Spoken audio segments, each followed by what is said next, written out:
about accounting equation, and we have done first illustration. Today we are going to solve our second illustration. Okay. आपके PDF में second illustration है, वो आज solve करेंगे हम. Prepare accounting equation of Amit on the basis of the following transaction. और first transaction पहले हम accounting equation लिख देते हैं. यहाँ पे हमारा equation क्या है? Assets is equal to capital plus liabilities. Clear? Okay. First, commenced business with cash 80,000. Our first transaction, commenced business with 80,000. Commenced मतलब business start करना.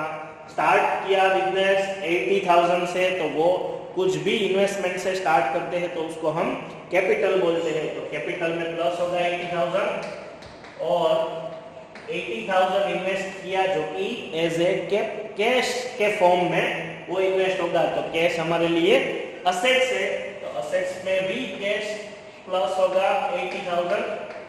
इससे पहले 0 था सब, अब 80,000 कैश में प्लस हुआ मतलब एसेट्स में, और कैपिटल में भी प्लस हुआ क्योंकि एज ए कैपिटल वो इन्वेस्टेड हुआ है. तो कैपिटल और असेट्स दोनों 80,000 हो गया. अभी हमारी लायबिलिटी 0 है.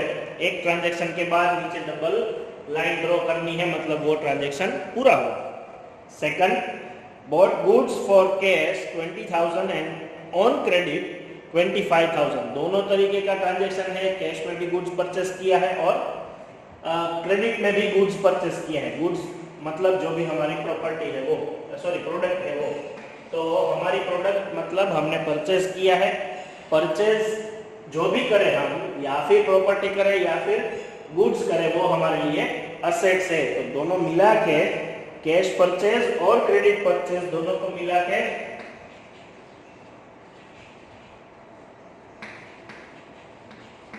टोटल 45,000 का गुड्स हमने परचेस किया, तो वो हमारे लिए असेट्स है. परचेस किया तो 80,000 प्लस 45,000 मतलब 1,25,000 हमारे लिए असेट्स है. उसके बाद हमने कैश में परचेस किया 20,000, तो हमारी उतनी कैश डिक्रीज होगी क्योंकि हम पेमेंट कर देंगे. तो 20,000 का कैश हमारा डिक्रीज हुआ, वो भी एसेट्स में आता है. तो 1,05,000 एसेट्स का टोटल आ गया.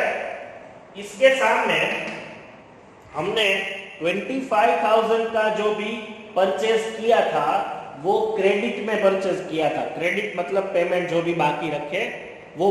तो क्रेडिट में परचेस करो तो लायबिलिटी इंक्रीज होगी. तो 80,000 की कैपिटल ऐसे ही है, प्लस 25,000 हमारे क्रेडिटर्स बढ़ गए. क्रेडिटर्स मतलब जिनको हम पे करना बाकी रखते हैं, वो जिसके पास से परचेस करते हैं और पे करना बाकी रखते हैं. 80 plus 25,000 1,05,000. Again equation will be the same, 1 lakh from both sides. Okay. Capital plus liability is equal to assets. Third, paid wages 3,000 and rent 1,000. Third, paid wages and rent 1,000. 3,000 wages है, 1,000 rent है. दोनों expense है, हम पे कर रहे हैं. इसका मतलब कैश हमारा माइनस हो रहा है. कैश टोटल 4,000 माइनस हो रहा है.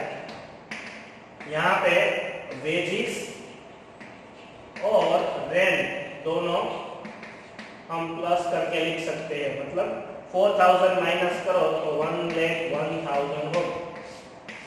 आपको शायद ये वेजिस का मीनिंग नहीं पता होगा. वेजिस मतलब one kind of salary given to labour. मतलब लेबर को जो भी मजदूरी हम पे करते हैं, डेली लेबर को, उसको हम वेजिस बोलेंगे. डेली जो भी हमारे पास जो मजदूरी करने आते हैं वो. उसके बाद ये जो 4,000 कैश डिक्रीज किया, तो वेजिस और रेंट दोनों एक्सपेंस है. एक्सपेंस कैपिटल में से माइनस होगा. अगर इनकम होती तो प्लस करते, तो प्लस वेजिस 3,000 सॉरी माइनस होगा, और माइनस रेंट 1000, टोटल 4000 माइनस, तो again 1,01,000 for both the side. Clear? Equation will be the same.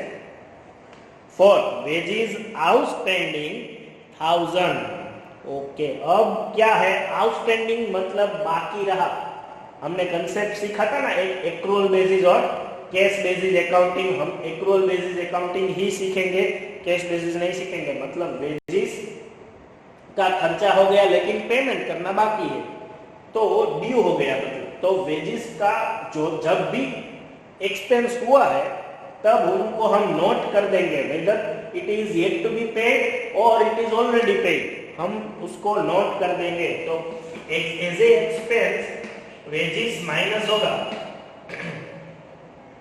1000, capital में से एक्सपेंस हमने माइनस कर दिया, लेकिन वो तो हमारी लायबिलिटी है क्योंकि अभी पे करना बाकी है, तो लायबिलिटी में प्लस होगा 1000 वेजिस हमारा एज ए एक्सपेंस माइनस होगा और एज ए लायबिलिटी उसमें प्लस होगा क्योंकि पे करना बाकी है। आउटस्टैंडिंग का मतलब याद रखिएगा, आउटस्टैंडिंग मतलब पे करना बाकी है। तो यहाँ पे तो सीधा 1,01,000 ही टोटल आएगा, इस साइड कोई भी इफेक्ट नहीं हुई है, इस साइड प्लस और माइनस दोनों 1000 हो गया, तो 1,01,000 इस साइड भी टोटल आएगा। तो वेजिस आउटस्टैंडिंग या कोई भी एक्सपेंस आउटस्टैंडिंग हो तो यहाँ पे माइनस करके एज ए एक्सपेंस यहाँ पे माइनस करके लायबिलिटी में प्लस करेंगे। ऐसे इनकम के भी ट्रांजैक्शन आएंगे। ये 1,01,000 जो है वो हम ऐसे ही कैरी फॉरवर्ड कर देंगे। आप तो वहीं से लिखना स्टार्ट करना।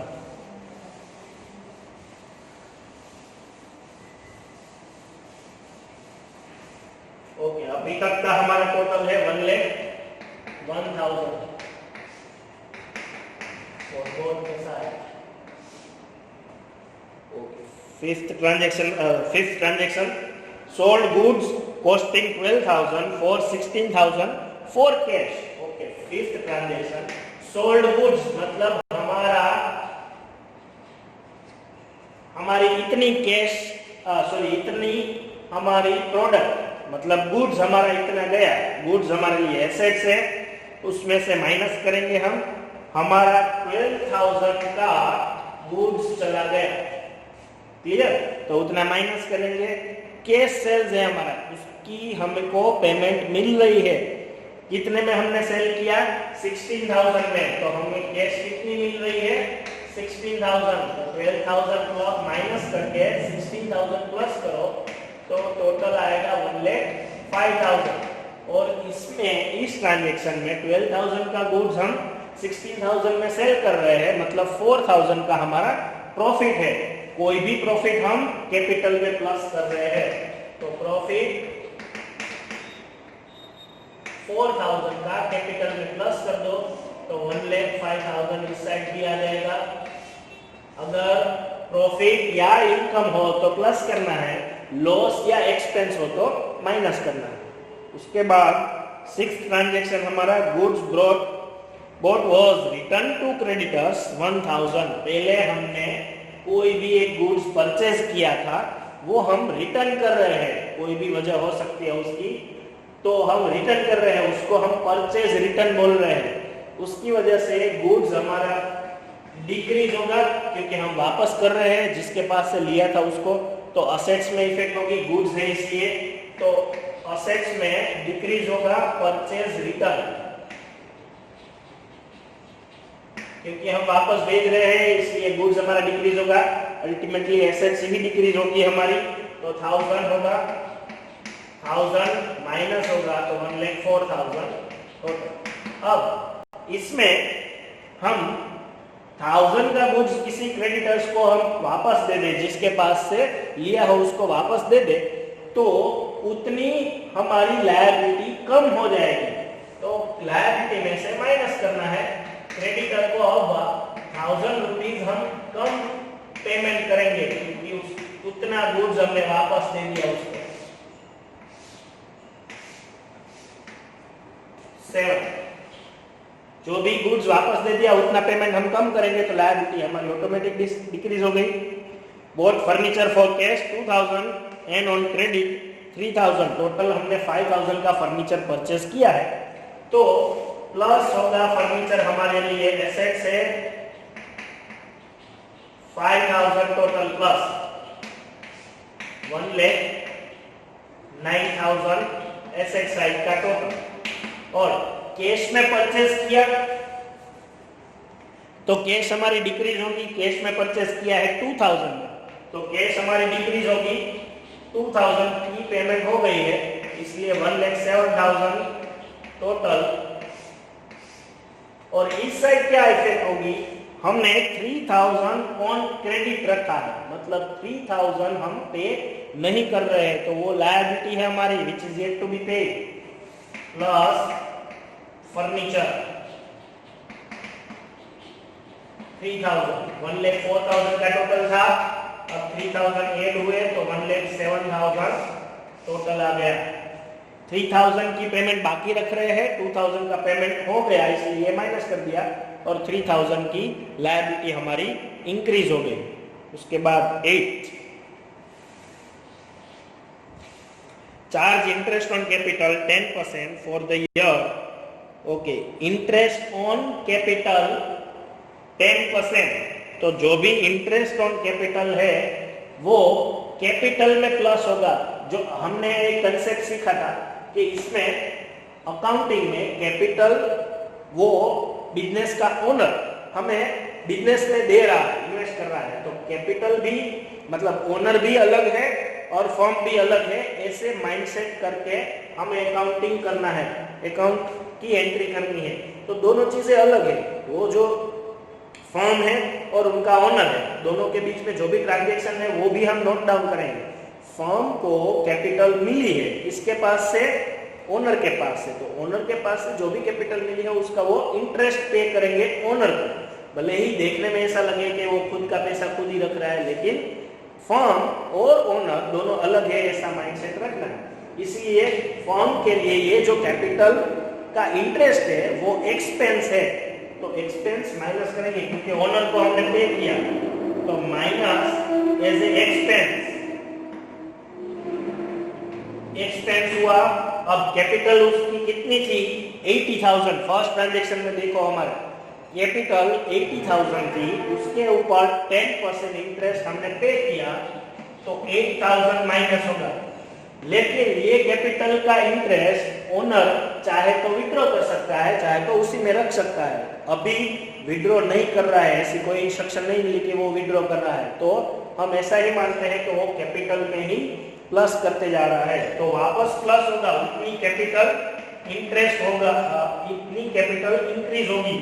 इसमें मैंने शॉर्ट फॉर्म में लिखा है इंटरेस्ट ऑन कैपिटल, IOC मतलब इंटरेस्ट ऑन कैपिटल 8,000 वापस कैपिटल में ही प्लस होगा। एक बार फिर समझिए, इंटरेस्ट ऑन कैपिटल फर्म के लिए एक्सपेंस है, फर्म ओनर को पे करेगी, इसलिए एज ए एक्सपेंस हम कैपिटल में से माइनस करते हैं सब एक्सपेंस।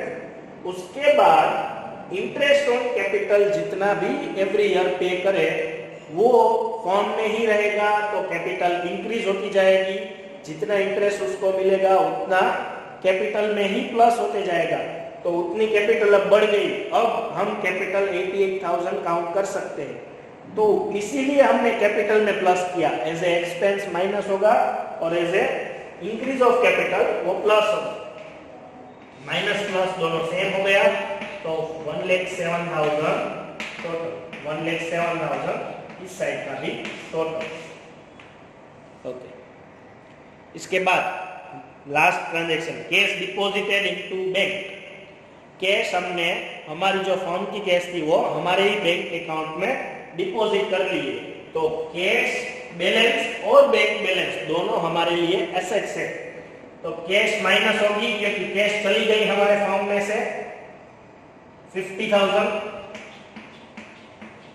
तो कैश हमारी चली गई माइनस हो गई, एसेट्स में से माइनस, कैश बैलेंस हमारे लिए एसेट्स है, लेकिन बैंक बैलेंस हमारे लिए भी एसेट्स ही है, तो उसमें तो प्लस होगा, तो यहाँ पे हम बैंक लिख के प्लस कर देंगे 50,000। सेम साइड इफेक्ट होगी क्योंकि कैश बैलेंस और बैंक बैलेंस दोनों हमारे लिए असेट्स है। तो 50,000 माइनस और 50,000 प्लस 1,07,000 ही टोटल दोनों साइड रहेगा। तो ये हमारा सेकंड इलस्ट्रेशन था। इसमें आपको कैपिटल का इंटरेस्ट ये अलग आया समझने जैसा, और एक अब जो ट्रांजैक्शन आया उसमें दोनों मिक्स आ गए थे कि कैश पेमेंट आधा हो रहा है आधा नहीं हो रहा है, कुछ पेमेंट कर रहे हैं कुछ बाकी रख रहे हैं, ऐसे भी ट्रांजैक्शन आ गए थे। प्रॉफिट वाला तो पहले ही आ गया था, ये ट्रांजैक्शन भी नहीं आया कि कैश डिपॉजिट इनटू बैंक, तो हमारी कैश माइनस होगी, बैंक बैलेंस हमारे ही प्लस होगी। तो ऐसे ट्रांजैक्शन सीखते जाइएगा, उसमें एक्सरसाइज के सम है वो भी प्रैक्टिस के लिए आपको दिए गए हैं, वो भी सॉल्व करते जाना। और आगे हम नेक्स्ट लेक्चर में थर्ड हमारा इलस्ट्रेशन करेंगे। Thank you.